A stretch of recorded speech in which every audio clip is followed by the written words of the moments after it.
오늘 우리에게 주시는 하나님의 말씀은 시편 63편 1절에서 4절입니다. 하나님이여, 주는 나의 하나님이시라.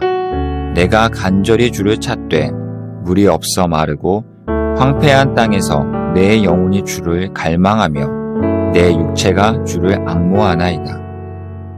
내가 주의 권능과 영광을 보기 위하여 이와 같이 성소에서 주를 바라보았나이다. 주의 인자하심이 생명보다 나음으로 내 입술이 주를 찬양할 것이라. 이러므로 나의 평생에 주를 송축하며 주의 이름으로 말미암아 나의 손을 들리이다. 아멘.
이제 시편 말씀 9번째 시간이 되었습니다. 앞으로 3번의 말씀을 남겨두고 있습니다. 제가 처음 시작하면서 그런 얘기를 했죠. 우리 예배팀들이 수고해서 여러분들이 편안하게 이 광경들을 보고 있습니다. 오늘 말씀의 이 유대 광야에서 황폐한 곳에서 나를 향한 하나님의 계획은 무엇일까 가장 잘 표현할 수 있는 장소라고 생각하는 곳에 가서 나를 향한 계획이라고 하는 찬양을 연주했습니다. 오늘 시편 63편 말씀을 가지고 제목은 주를 갈망하며 주를 앙망할 때, 이런 제목이고요. 부제로 황폐함 가운데서도 찬양하며 나아가리, 오늘 이런 이야기를 여러분과 나누려고 합니다. 여러분들이 영상에서 보았던 저곳 유대 광야는 굉장히 상징적인 의미를 가지고 있습니다. 유대는요, 유대 고지가 있고요.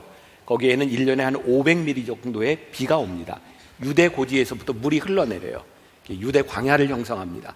여러분들이 잘 아는 것처럼 저 와디처럼 생긴 곳은 물이 고여 있는 곳이 아닙니다. 물이 그냥 다 빠져버립니다. 그래서 굉장히 황량한 곳이에요. 예수님이 40일 금식 기도를 하신 후에 공생애를 시작하셨던 그 금식 기도의 장소가 유대 광야입니다. 그리고 다윗이 사울왕을 위해 많이 피해 다녔던 곳도 유대 광야 중의 일부이기도 합니다. 요즘도 여러분들이 이제 성지순례를 할 기회가 있어서 가보시면 저 유대 광야에는 수도원들이 있어요. 제가 보고 깜짝 놀랐습니다. 저런 곳에 저 광야에 수도원이 있고요. 또 저렇게 절벽 위에 수도원들을 세워놓았어요. 정말 도저히 상상할 수도 없는 곳에 수도원들이 있습니다. 왜 중세 고대 사람들은 저곳에 수도원을 세웠을까요? 저 황량한 곳에서 오직 하나님만을 생각할 수 있는 그곳에서 그들은 음성을 듣고 그곳에서 영성을 수련했던 장소이기도 합니다. 말씀을 이렇게 준비하면서 저에게 딱 처음에 떠올랐던 찬양이 있어요. 이번 시편을 나누면서 우리 굉장히 찬양을 많이 하죠. 싫으세요? 괜찮죠? 이렇게 설교 듣는 것보다 덜 졸리고 훨씬 좋죠? 네, 그때 딱 생각드는 찬양이 우리가 잘 아는 370장인데요. 찬송가 주 안에 있는 나에게 딴 근심이 있으랴 십자가 밑에 나가 내 짐을 불었네. 주님을 찬송하면서 주님을 찬송하면서 할렐루야 할렐루야 내 앞길 멀고 험해도 나 주님만 따라가리. 모든 시편과 모든 찬송에는 이유가 있습니다. 이 찬송도 만들어지게 된 이유가 있어요. 엘리사 히윗이라고 하는 여자분이 있었습니다. 이분은 펜실베니아 대학에서 교육학을 전공하고 독신으로 살면서 평생을 청소년들을 위해서 헌신했던 분입니다. 어느 날 한 문제가 있는 청소년과 함께 상담을 하던 중에 화가 난 이 청소년이 히윗 여사를 때렸습니다. 그리고 허리가 이렇게 망가져서 7주 동안 병상에 누워 있어야 됐던 때가 있어요. 병상에 누워 있는데 청소하는 한 흑인 여자가 흥얼흥얼 찬양을 하면서 청소를 하고 있었어요. 그때 히윗 여사가 그 여인에게 이야기를 하죠. 찬송을 좀 그만 부를 수 없냐고, 내가 좀 심란한데. 근데 그 흑인 여자가 이렇게 대답을 했다고 합니다. 제 인생이 참 힘이 듭니다. 그런데 괴로울 때면 찬송을 하며 하나님의 은혜를 경험합니다. 그 이야기가 히윗 여사의 가슴을 때렸어요. 고난 중에도 하나님의 은혜를 경험할 수 있구나. 그리고 묵상하는 중에 시를 씁니다. 그게 바로 오늘 주 안에 있는 나에게 딴 근심 있으랴 라고 하는 찬송입니다. 그 느낌으로 한번 다시 불러볼까요? 주 안에 있는 나에게 딴 근심이 있으랴 십자가 밑에 나가 내 짐을 불었네. 주님을 찬송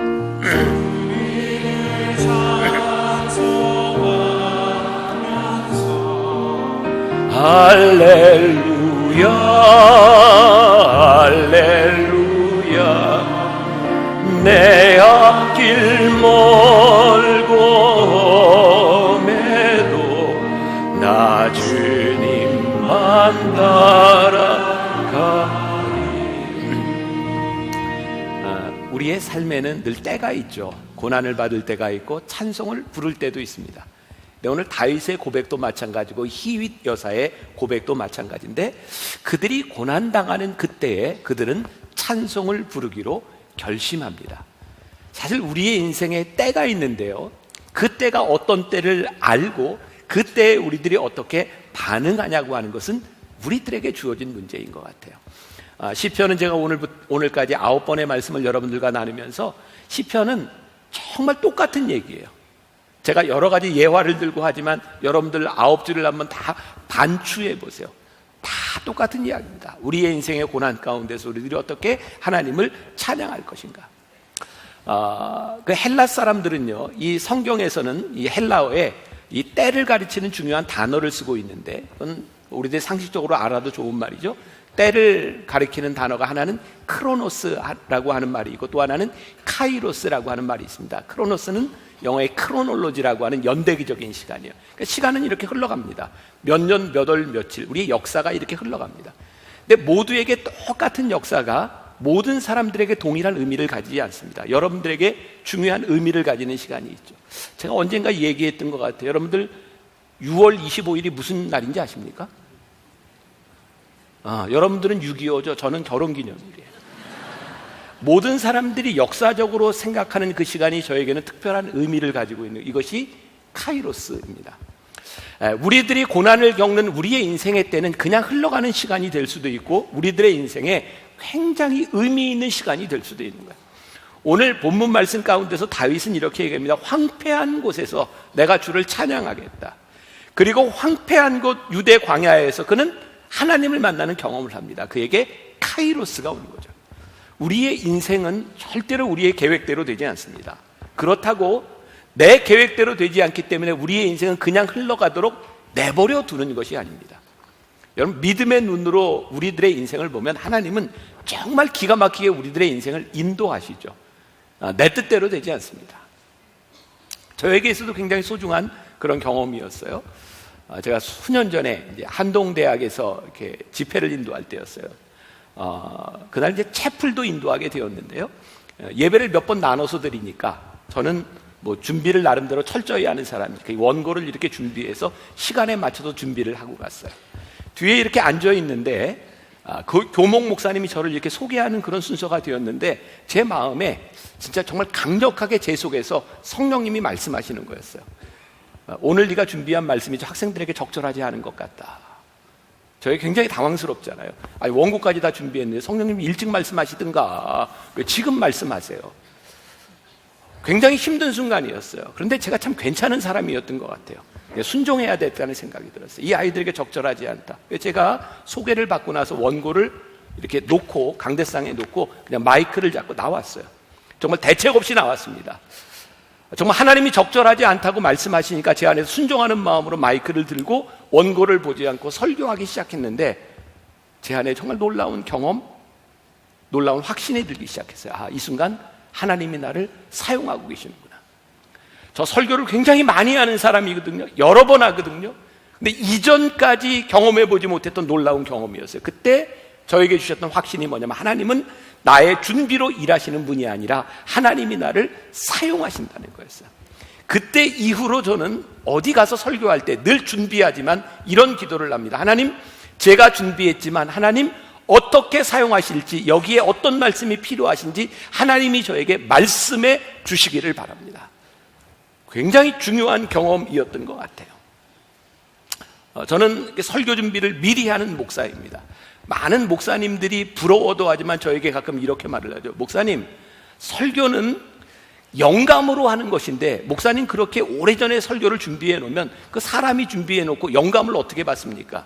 제가 그분들에게 이런 얘기를 합니다. 미리 준비해 보십시오. 놀라운 일을 경험합니다. 저는 사실 내년 12월 마지막 주일까지 설교 원고가 이렇게 다 끝나 있습니다. 다 써놨어요, 이미. 그런데 제가 설교를 이렇게 원고를 뽑아서 이렇게 볼 때면 참 놀라운 일이 있습니다. 어쩌면 1년 전에 하나님께서 이때를 알고 준비하셨는가.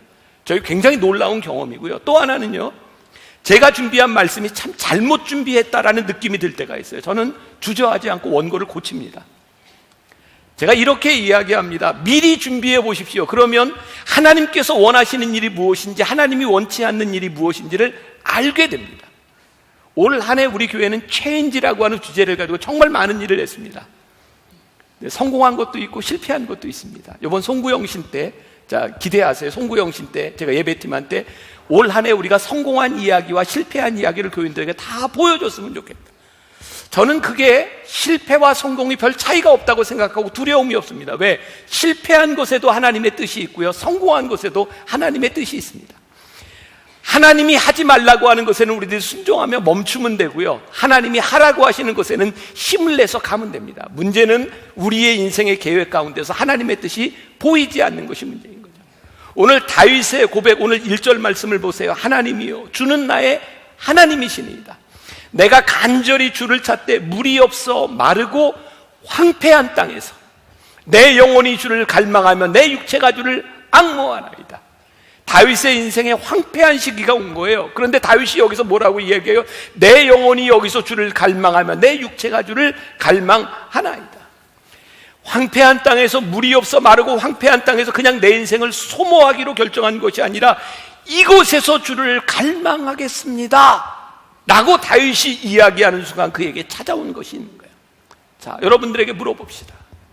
다윗이 지금 황폐한 곳에 서 있어요. 지금 보았던 유대 광야와 같은 곳에 서 있어요. 다윗이 원했던 곳일까요? 아니죠. 다윗은 결코 광야의 황폐한 곳에 있고 싶지 않았을 거예요. 어쩌면 그의 인생에 계획되지 않은 순간일지 몰라요. 그런데 다윗이 결심하죠. 하나님, 나의 계획이 아닌 이 황폐한 곳에서 하나님이 나를 왜 여기에 있게 하셨는지 그것을 알고 싶습니다. 그래서 여호와를 갈망하겠다는 거예요. 그러고 보니 우리의 인생에 버릴 게 없는 거예요. 우리의 황폐한 곳에서 하나님을 깊이 만날 수 있는 곳이에요. 말씀 묵상이라고 하는 말을 제가 자주 씁니다. 말씀을 묵상한다, 말씀을 생각한다. 이때 이게 다윗이 어떤 마음이었을까? 연애를 혹시 해보셨나요? 연애 해보셨어요? 연애할 때면 그 사랑하는 사람과 이렇게 같이 다닐 때 주로 사람이 많은 곳에 가세요? 아니면 주로 사람 없는 곳으로 가려고 그러세요? 많은 곳으로 가. 내가 원했던 대답이 아닌데 잘못 물어봤다. 네. 제가요, 결혼하고 군대를 갔거든요. 결혼한 지 얼마 안 됐어요. 훈련 4주를 지나고 제 아내가 면회를 왔어요. 그날 다 면회를 이렇게 많이 온 날이었어요. 면회를 왔는데 어디 가면 사람이 없는 곳으로 갈까? 우리 집사람을 이렇게 데리고 갔던 기억이 나요. 저는 하나님께서 우리들을 사랑하셔서 우리를 황폐한 곳에 데려가셨다는 생각이 들어요. 왜? 거기는 하나님만 생각하고 하나님과 만날 수 있는 곳입니다. 우리들이 평범한 관계 속에서 생각한다면 도저히 이해가 되지 않을 수 있는데, 황폐한 곳에서, 은밀한 곳에서 하나님만을 만날 수 있는 그곳이 황폐한 곳, 광야로구나 라고 생각할 때 우리는 황폐한 곳에서 수동적 인간이 되는 것이 아니라 황폐한 그곳에서 능동적 인간이 되기 시작해요. 그 시간이 우리들에게 의미 있는 시간이 되죠. 에베소서 5장 16절에 보니까 사도 바울은 이렇게 얘기합니다. 세월을 아끼라, 때가 악하니라. 여러분, 우리들에게 주어진 이 흘러가는 시간들이 그냥 흘러가게 내버려둬야 될 그런 시간들이 아니라 아껴야 될 시간이라는 거예요. 게으르다고 하는 게 뭐예요? 아무것도 하지 않는 게 게으르잖아요. 근데 성경은 아무것도 하지 않는 게으름을 악하다고 이야기합니다. 왠지 아세요? 우리가 아무것도 하지 않으면 이 세상에서 하나님의 음성을 들을 수 없고, 하나님의 음성을 듣지 못하면 우리는 필연적으로 악한 곳에 떨어질 수밖에 없기 때문입니다. 게으름은 악한 겁니다. 우리들이 이 세상에서 시간도 보고 열심히 살아가지만 이 시간 가운데서 하나님이 우리의 인생으로 하여금 어디를 가르치시고 있는지 나침판도 보고 살아야 우리들이 올바로 살아갈 수 있는 거예요. 그런데 오늘 다윗은 그 올바른 시간과 나침판을 무엇이라고 얘기하냐면 내 영혼이 여호와를 갈망하는 것이다 라고 이야기를 하고 있어요. 다시 1절 봅니다. 하나님이요 주는 나의 하나님이시라. 내가 간절히 주를 찾되 물이 없어 마르고 황폐한 땅에서 내 영혼이 주를 갈망하며 내 육체가 주를 앙모하나이다. 여러분, 갈망, 물을 찾는다, 사슴이 시냇물을 찾는 것처럼 가만히 생각해 보세요. 갈망은 뭘 전제하고 있어요? 하나님이 계시지 않은 게 아니에요. 지금 나에게 보이지 않는 하나님을 찾기 위해서 갈망하는 거예요. 사슴이 시냇물을 찾는다고 하는 것은 절대적으로 물이 존재하지 않는 것이 아니라 그 목마름으로 물을 찾는 거예요. 그러니까 여러분, 갈망은 굉장히 큰 축복입니다. 우리의 인생의 황폐한 곳에서 하나님을 향한 갈망이 생긴다고 하는 것은 굉장히 큰 축복입니다. 왜? 그 갈망 가운데서 우리들이 하나님을 만나게 되기 때문입니다. 여러분, 유대에서 아무것도 볼 것이 없고 들을 것도 없는 그 유대 광야에서 우리는 비로소 하나님을 갈망하며 하나님의 음성을 듣기 시작합니다. 저는 묵상하다 이런 생각을 했어요. 갈망은 경청과 동의어일 수 있겠다. 그래서 제가 묵상하면서 생각해요. 갈망은 경청과 동의어다. 생각해 보니까 좋은 상담가는요, 내담자의 말을 잘 들어줍니다. 좋은 의사는 환자의 말을 잘 들어줍니다. 좋은 목사는 교인들의 말을 잘 들어줍니다. 여러분, 좋은 교인, 좋은 신앙인은 하나님의 음성을 들을 수 있을 때 우리들에게 와지는 것이 아닐까요? 황폐한 곳에서 다윗이 느꼈던 영혼의 갈증, 그때 다윗은 이렇게 이야기합니다. 2절, 내가 주의 권능과 영광을 보기 위하여 이와 같이 성소에서 주를 바라보았나이다. 황폐한 곳에서 그가 주의 권능을 보기 위해서 어떻게 성소에서 주를 바라보았나이다. 이렇게 말씀 묵상하면서 이런 생각을 했어요. 다윗이 지금 겪고 있는 육신의 문제 가운데서 그는 영적인 문제를 보았구나. 내가 지금 이곳에 육신의 갈급함을 가지고 있는 것이 영적인 문제이구나. 그래서 다윗은 어떻게 결심해요? 내가 성소에서 주를 바라보며 주의 권능과 영광을 보기를 원하나이다. 문제 해결을 어디에서 찾았어요? 영적인 곳에서 찾았어요. 한번 생각해 보세요. 우리의 갈급함, 우리의 마음의 황폐함, 사실은 하나님을 잃어버린 우리들의 영적인 갈급함에 대한 문제가 아닐까요? 어제 오후에도 저는 짧은 시간이지만 어머니 기도실을 찾아서 기도하면서, 오늘 말씀을 가지고 기도하면서 그런 생각을 했어요. 하나님, 여기 예배드리는 우리 성도들 가운데 영혼의 갈급함을 가지고 어머니 기도실을 찾아 기도한 사람이라면 이 느낌을 알 수 있을 것 같습니다. 우리의 영혼의 곤고한 시간을 지나갈 때 하나님 앞에 무릎을 꿇고 하나님을 바라보았던 사람만이 이 감정을 알 수 있을 것 같습니다.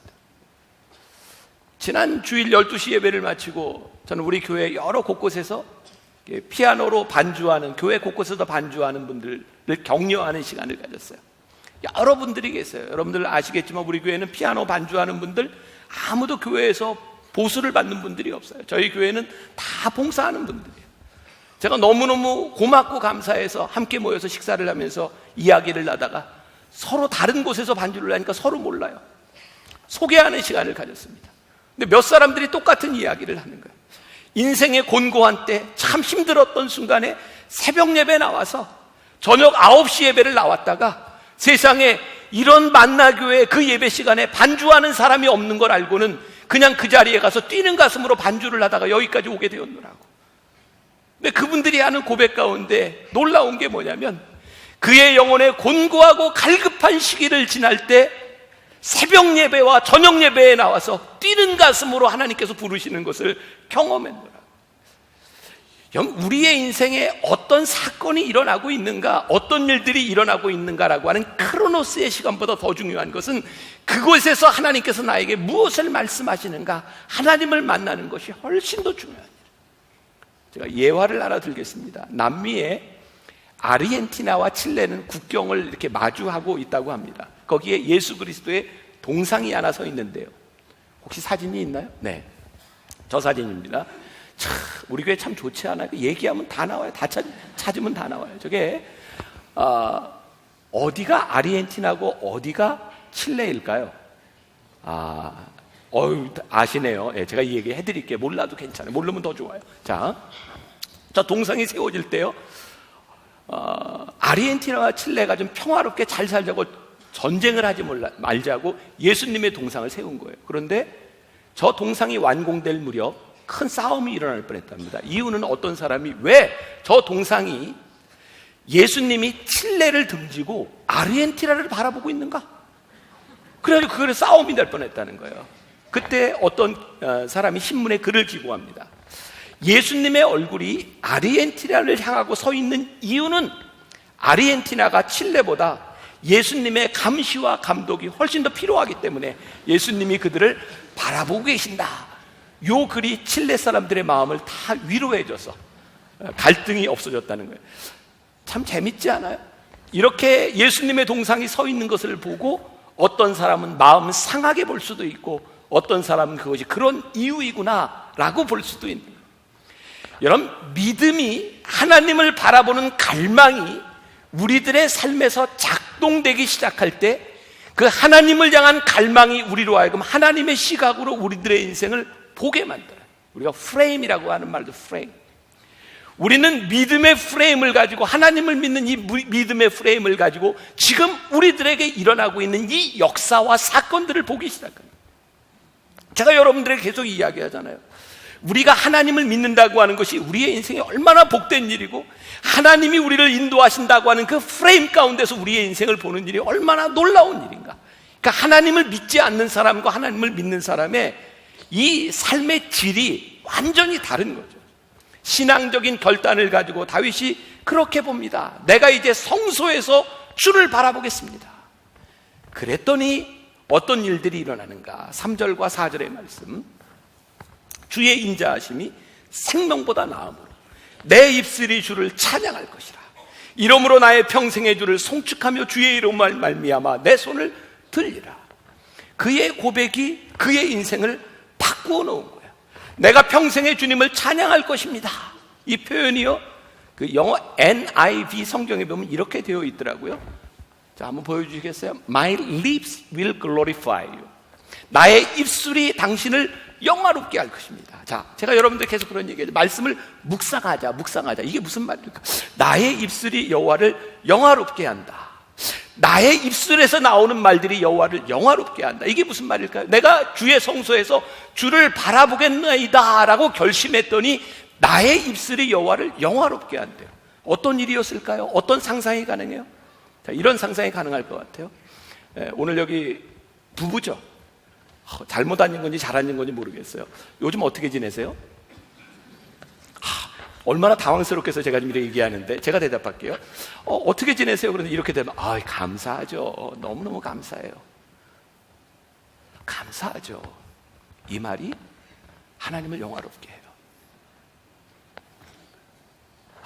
너무너무 좋죠. 누군가를 만났어요. 인사하는데 할렐루야. 자연스럽게 나올 때가 있어요. 할렐루야. 할렐루야. 네. 막 이럴 때가 있어. 언제? 내 안에 충만할 때. 내가 주님을 바라보며 살기로 내 인생이 결정되었을 때 내 입술에서 나오는 말들이 하나님을 영화롭게 하는 거예요. 근데 이것이 어디에서 나와요? 내가 주님을, 이 성소에서 주님을 바라보겠습니다 결심하고 났더니 내 입술이 하나님을 영화롭게 하는 일들이 내 입술을 통해서 고백되는 거예요. 이게 얼마나 놀라운 일인가요? 내 삶을 긍정하는 일들이 감사하죠. 하나님이 이렇게 인도하셨습니다. 하나님이 나와 함께 하셨습니다 라고 고백할 수 있는 것들이에요. 저는 만나교회 목사로서 제일 감사한 일이 뭔지 아세요? 저희 교회를 처음 방문한 사람이요, 늘 그런 얘기를 해요. 아니, 교인들 표정이 어떻게 이렇게 좋아요? 이 표정은 아니고요. 예. 어떻게 이렇게 교인들이 밝아요? 이런 얘기를 참 많이 듣습니다. 너무너무 감사해요. 우리 교인들 참 복받은 사람들이구나. 제가 지난주에 우리 동산지기들하고요, 대만회를 갔다 왔어요. 여러분, 우리 동산지기들은 여러분 모르는 분이 있을까봐 매일 나와서 우리 성도들을 섬기고 신방하고 가는 동산지기들은 교회에서 보수를 받는 분들이 아니라 다 자비량으로 일하는 분들. 유일하게 제가 1년에 딱 한 번 우리 동산지기들과 함께 여행을 합니다. 그분들을 제가 위로할 수 있는 유일한 시간이에요. 이번에 대만을 갔거든요. 대만에 갔는데 그 가이드가 정말 좋은 가이드예요. 말을 참 잘해요. 가이드가 뭐 여러 가지 이야기를 했지만 첫날 딱 버스를 타면서부터 이야기하는 거예요. 여러분 어디를 가든 아름다운 곳은 없습니다. 아름다운 마음이 있을 뿐입니다. 이 감동할 만한 말이에요. 아름다운 곳은 없어요. 아름다운 마음이 있을 뿐이에요. 여러분들이 아름다운 마음을 가지고 가면 됩니다. 그래서 쭉 이야기하면서 인상적인 이야기를 제가 들었는데 해드릴까요? 말까요? 그렇게 원하시면 제가 또 해드릴게요. 대만에는 16개 종족이 있대요. 뭐 무슨 종족. 근데 우리는 단일 민족이라고 알았잖아요. 그런데 그 가이드를 통해서 우리나라도 단일 민족이 아니라는 걸 알았어요. 그 여행 오면서 깨닫게 됐는데 우리나라 민족들 중에 단일 민족만 있는 게 아니라, 혹시 여러분들 아세요? 우리나라 원주민들? 이런 종족이 있다네. 불만족, 수면 부족, 이런 부족들이 오면요, 여행하는 내내 짜증을 내고 불평을 내요. 그런 사람들을 보면 너무너무, 여기도 수면 부족, 이렇게 불만족, 너무너무 안타깝더라는 거예요. 왜 자기 돈을 내서 여기에 온 이곳에서 아름다움을 느끼지 못하고 그렇게 살아가는가. 제가 요번에 제일 감사했던 것 중에 하나는 그 가이드가 우리 동산지기들과 함께 4일을 지나면서 그가 믿음을 고백하고 간증하게 되었다는 것. 이렇게 좋은 분이 있다고 하는 것, 이렇게 좋은 분위기가 있다고 하는 것, 우리 미디어 교회 성도가 아마 되었을 거예요. 다 깔아주고 그러고 왔으니까 너무너무 감사해요. 그때 우리를 통하여 하나님이 영광을 받으시는 거예요. 내 입술을 통하여 하나님을 영화롭게 하는 거예요. 다윗은 이야기합니다. 내 손을 들리라. 오늘 찬양을 하는데 우리 한태순 목사님이 찬양을 인도하다가 여러분 두 손을 들고 찬양합시다. 아우 저게 뭐야 또 이게 막 닭살 돋게 왜 그래? 아우 그냥 내버려두지. 이러는 사람도 있고 들고 싶었는데 이렇게 두 손을 든 사람도 있었을 거예요. 아마 작년인가 재작년 우리 청년 BTD에 갔을 때요. 자 여러분들 BTD 이제 몇 자리 안 남았습니다. 아직 등록 안 한 분들 빨리 등록하세요. 청년 BTD 갔을 때요. 청년 중에 하나가 이렇게 같이 간식을 먹는 타임에서 저에게 이렇게 얘기를 하는 거예요. 목사님 제가 여기 억지로 왔어요.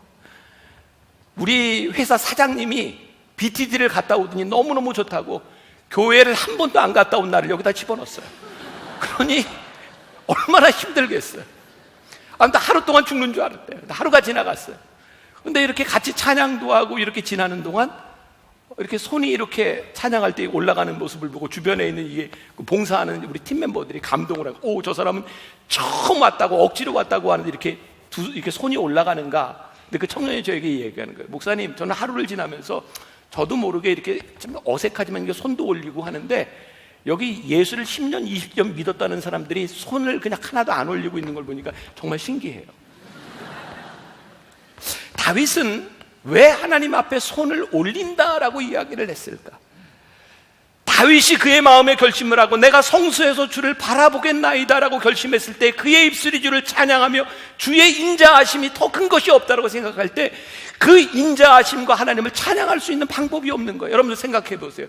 주의 인자하심이 생명보다 나음으로 하는데 나음을 하는데 주의 인자하심이 생명, 이게 지금 그게 찬양 같아요. 주의 인자하심이 생명보다 나음으로 내 입술은 주를. 어떤 게 더 나아요? 아니 아무것도 아닌 것 같지만 우리들이 어떻게 하는 것이 하나님을 영화롭게 한다는 거 우리들이 알지 않아요? 다윗의 마음 가운데 적어도 내가 어떻게 표현할 방법이 없는데 내가 이 손을 들겠습니다. 그의 마음의 결심에 있어서 주님을 찬양하겠습니다. 그 결심이 그로 하여금 두 손을 들게 하는. 다윗이 깨닫게 된 게 있어요. 내가 하나님을 찬양하는 한, 내 입술이 여호와를 고백하는 한, 내가 하나님의 영광을 위하여 살아가는 한 내 인생이 잘못되지 않으리라. 이것은 환경에 대한 문제가 아니라 내 영혼이 어디를 바라보느냐에 대한 문제구나. 그의 결심이 서 있는. 유진 피터슨의 메시지 성경에 보면 이 부분을 영어로 이렇게 표현을 했는데 그냥 들으셔도 되고 아니어도 My lips brim praise like a fountain. 나의 입술에서 흘러나오는 것이 샘물같이 흘러나와요. I bless every time I take a breath. 내가 숨을 쉴 때마다 여호와를 축복해요. 이 말씀도 이렇게 묵상을 하다가 아니 인간이 어떻게 하나님을 축복해? 하나님이 우리를 축복하는 거지. 근데 이 말씀이 이렇게 저에게 이해가 되는 거예요. 우리가 하나님을 축복한다고 하는 것은 내 인생이 복되다라고 고백하는 것이 하나님께 제일 복된 일이구나. 그러니까 내가 하나님을 찬양하며 우리들에게 일어나는 일이 뭐냐면 하나님, 내 인생이 이곳에서도 하나님의 영광 가운데 있음을 고백합니다. 내가 복받은 인생임을 내가 하나님 앞에 고백합니다. 이것처럼 하나님을 축복하는 일이 없는 거예요. 하나님이 우리를 축복하는 것도 놀라운 일이지만 우리의 입술과 우리들의 삶을 통해서 하나님을 축복하는 일은 더 놀라운 일인 거예요. 그러니까 다윗이 어디에서 이 결심을 했어요? 황폐한 곳에서 이 결심을 하고 있는 거예요. 황폐한 곳에서 하나님을 찬양하고 있는 거예요. 자, 메시지 성경에 그 다음 구절에 이렇게 돼 있어요. My arms, 나의 팔이 like banners of praise to you. 배너, 깃발이라고 하는 것도 되고요. My arms, 내 팔이 어떻게 웨이브를 쳐요. 뭐처럼? 배너처럼, 깃발처럼 웨이브를 해요. 왜? 내가 하나님을 찬양하는데. 여러분, 다윗이 하나님의 법궤가 돌아오는 걸 보면서 바지가 내려가는 것도 모르면서 춤추었던 다윗의 마음 가운데 하나님을 찬양하는 것은 그의 입술과 마음으로만 되는 일이 아니었어요. 내 손이 마치 파도 치듯이. 이때 떠오른 이미지가 또 하나 있어요. 한번 보여주세요. 제가 찾아달라고 했는데 저거였어요. 저거. 막 주유소 막 이런 데 새로 오픈할 때 저거 공기를 넣고 막 저걸 왜 세워놓을까요? 그냥 사람이 있어서는 잘 표시가 나지 않는 거예요. 그래서 사람들의 눈에 확 띄도록 저걸 올려놓은 거예요.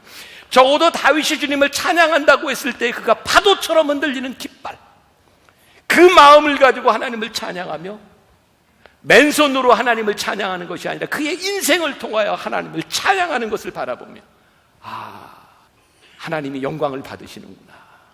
오늘 여러분들에게 그런 믿음의 도전을 드리고 싶습니다. 우리가 황폐한 곳에서 내 영혼의 갈망으로 인해 하나님을 바라보기로 했을 때, 우리들이 하나님을 찬양하기로 했을 때 내 입술이, 나의 삶이 하나님을 찬양하는 것, 그것이 참 복된 일이구나.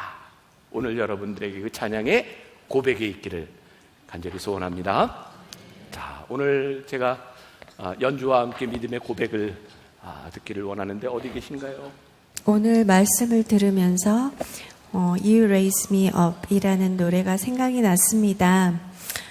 이 노래의 가사는 하나님이 계시기 때문에 힘들고 지친 내 영혼이 힘을 얻고 하나님의 이끄시는 분명한 손길을 고백하는 내용입니다. 어느새 5번째 곤지암 플룻 페스티벌을 준비하면서 모든 과정이 순탄하지만은 않습니다. 하지만 험하고 황량한 산길을 걸어가고 있는 것처럼 말이죠. 그 황폐한 장소에서 하나님은 저에게 때마다 힘주시고 이끌어 주셨습니다. 지금 이 시간 하나님이 행하신 모든 일에 감사하며 제 고백을 올려드립니다.